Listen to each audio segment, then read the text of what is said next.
Meron ka ba nitong tinatawag na travel lines? Yung mga linya dito sa may gilid ng kamay na ito, dito sa moon mount, ay tinatawag na travel line. Yung mga mahahabang line, yan ay nagpapakita ng pagta-travel sa abroad. The more na mas mahaba, the more na mas malayo ang iyong mapupuntahan kung saan ka ipinanganak or saan ang iyong hometown. Okay? At yung namang maliliit, hindi naman yan nalalayo kung saan ang pinaka-hometown mo. Kung ikaw ay may malinaw na travel line at itong lifeline mo, ito yung pinaka-lifeline, ito yung lifeline, ay nag-extend or ang ending niya ay hanggang dito sa moon mount, dito sa area na ito, ayan, malaki ang chance na ikaw ay magkaroon ng asawa doon sa lugar na mapupuntahan mo.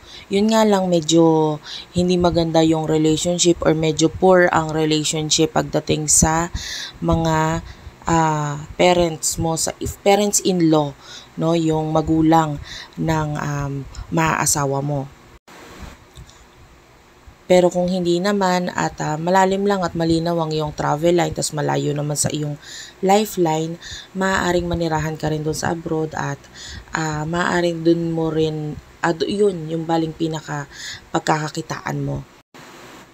Kung ang iyong travel line ay medyo mas makapal kumpara dito sa iyong lifeline, ito nangangahulugan nito na maaaring doon sa foreign land na yon, doon ka na rin hanggang sa ikaw ay mamatay.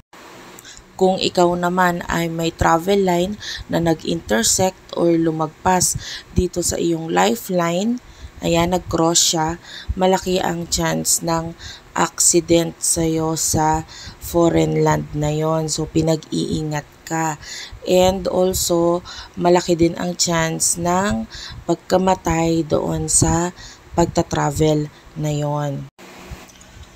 Kung ang iyong travel line ay may linya na nagpa-cross dito, malaki ang chance na magkaroon ng tao na tutulong sa'yo doon sa lugar na yon. At malaki rin ang chance ng fame or kasikatan at wealth dito sa lugar na ito. Kung ang iyong travel line ay parang korteng hill or mountain na ganyan, ikaw ay pinag-iingat kasi maaaring magkaroon ng hindi magandang pangyayari, kaaway, no, sa abroad or sa foreign land na ito.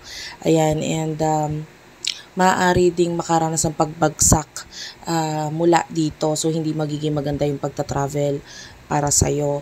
Ayan, and malaki rin ang chance ng panloloko doon sa travel land, sa foreign land na yon na pwedeng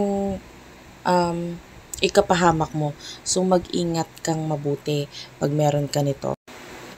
Kung ang iyong travel line naman ay may putol katulad nito, or ang pagkakaguhit niya ay parang chain, yan na katulad nito, parang kadena, pinag-iingat ka rin kasi malaki ang chance ng aksidente sa'yo.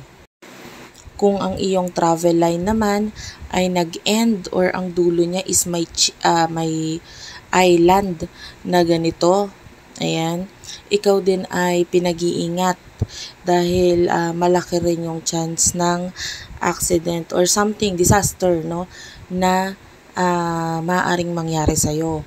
So, ang advice sa'yo, bumili ka ng insurance, ganyan, at be more careful sa pupuntahan mo. Ayan, malaki rin ang chance dito na may mga mawala sa'yo or ikaw mismo itong maligaw doon sa lugar na iyon dahil sa problema sa pakikipag-usap sa mga taong nandun. Maybe dahil sa mga language, no? Medyo may problema dahil hindi magkakaroon ng pagkakaintindihan sa inyo. So, high chance din ang problema at pakikipag-away sa mga taong naandon. Kung ang iyong travel line naman ay may pa-star na ganito, yung parang asterisk, yan yung mga linya na parang gumawa ng asterisk, yan ay tinatawag na star. Yan, malaki ang chance ng fame at maganda rin ito sa career mo doon sa lugar na iyon. Yan, maaaring may mga taong makatulong sa'yo at dito mo rin makukuha yung wealth or yung yaman mo. At ganun din naman ang ibig sabihin nito kung may fish, ayan, malapit sa line mo na travel line mo na yon, okay? Kung ang iyong travel line naman ay may break siya at ang nasa gitna is triangle or cross na ganito, pinag-iingat ka din kasi high chance din ang disaster or disease doon sa place na pupuntahan mo. So, pinag-iingat kang mabuti dito.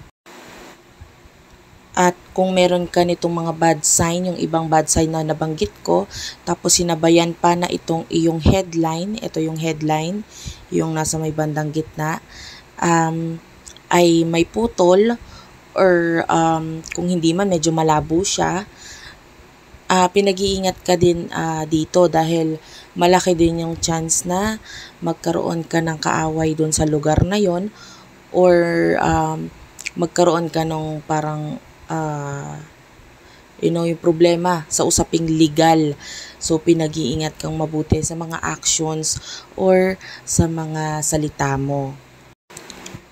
Kung ang iyong travel line naman ay may square, ayan, nagbibigay ng protection yan sa'yo sa pagta-travel mo. At kung ito ay nasa may bandang dulo, maaaring magkaroon ng danger sa'yo. Pero ayun nga, mabibigyan ka rin ng protection laban dito. Tandaan, ito ay gabay lamang. O para doon sa mga nagtatanong, sasabihin bakit meron naman ako ng nandito naman ako sa abroad pero wala naman ako niyang mga travel lines na yan. May iba pa po kasing mga linya sa palad na nagsasabi or may kinalaman sa pagta-travel. Ang concentration lang nitong aking mga nabanggit na ito ay tungkol lang dito sa mga travel lines na nandito sa lugar na ito. Okay?